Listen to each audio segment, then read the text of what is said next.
All right, streaming now on Netflix, the long-awaited Ryan Johnson sequel to Star Wars. No, I actually really like his Star Wars movie. I like in this movie, The Glass Onion, a Knives Out mystery, the sequel to his best screenplay winning Academy Award film, Knives Out.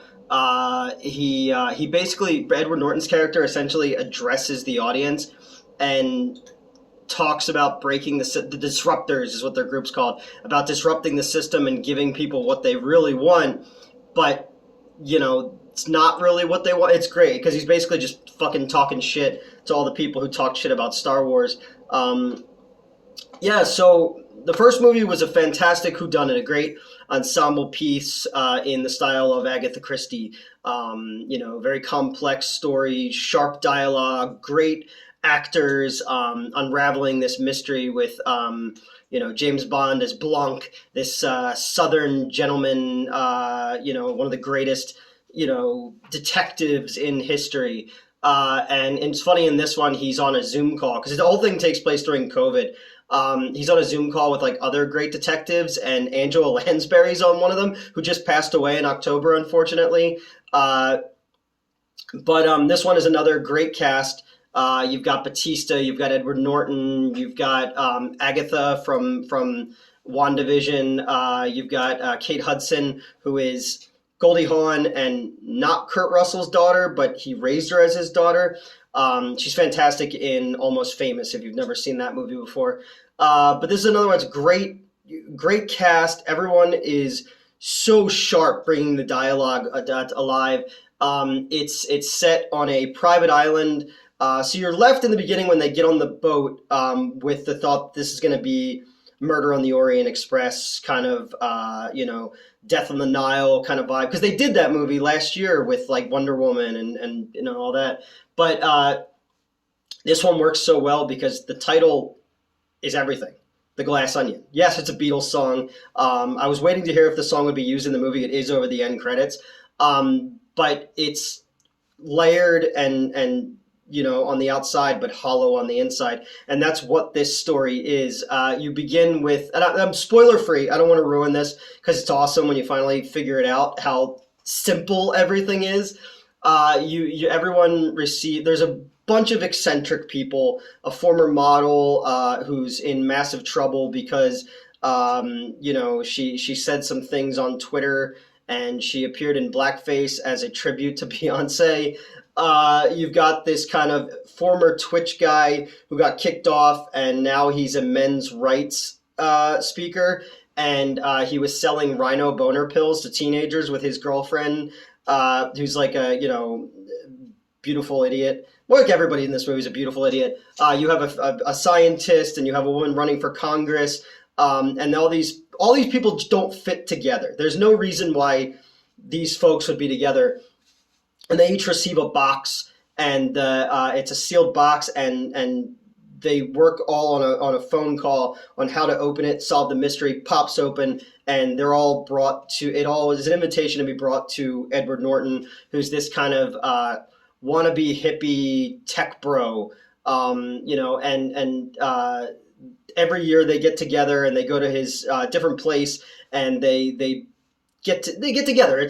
But this time it's going to be a murder mystery. And somehow Blanc, who's James Bond's character, is invited, and a woman who somehow was connected to these people at one point, and then something happened and she's not connected to them anymore. And when you bring everybody together, the thing I like so much about this one was, while the first one was, again, layered, there was an actual murder mystery to it. This one, when you realize how stupid everything is, it's fucking brilliant. Like, they even say, they're like, it's so dumb, it's brilliant. And he's like, no, it's just dumb. Like, and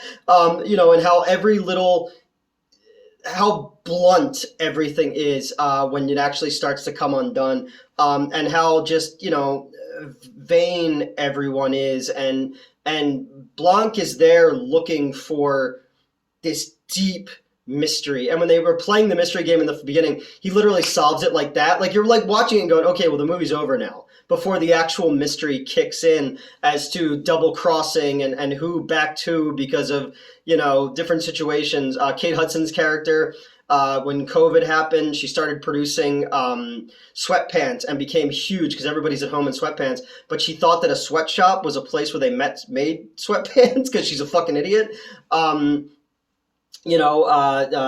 Batista's character is engaging in consensual cucking. I was thinking about this recently. Has anyone ever produced a line of cuck chairs?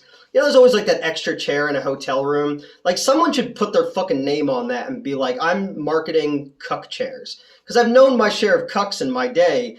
I just, if anybody wants to invest in that,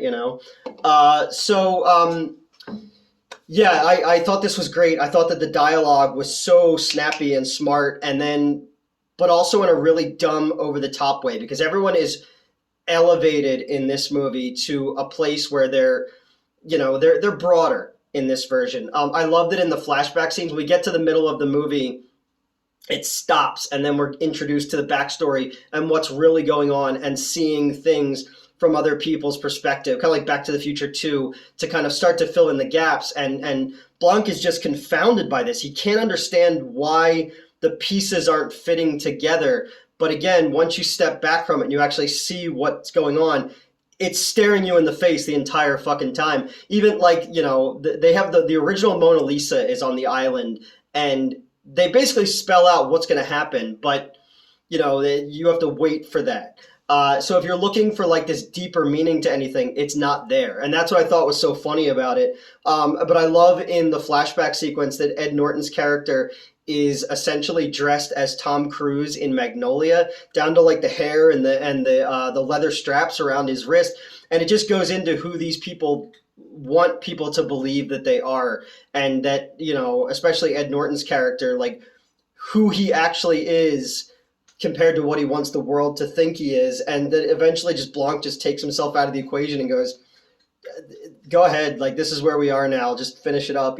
This was really fun. I really hope they do more of these, because each time to do a different type of mystery story. Like if this one went the track of the first one, I'd be fine with that. But I think this does a lot of shit better, because us as an audience, after seeing the first one, are going in thinking that we're getting 3D chess, but really we're getting fucking checkers. They bring up Clue a lot in this movie too, which I think is great. He's like, it's dumb, it's a kid's game, it's stupid.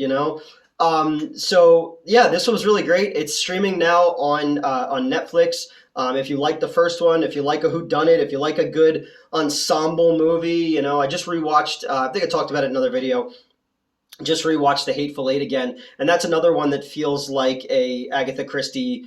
It could almost work as a stage play. This one has a bit more different locations and things going on, so it wouldn't work in that same way, but it exists perfectly in Blanc's world, and I'd love to see each one kind of have their own vibe to it. So yeah, this is just a quick recommendation to check this one out if you get a chance to, and I hope everybody has a great Christmas and New Year and all that kind of stuff, and yeah, have a good one.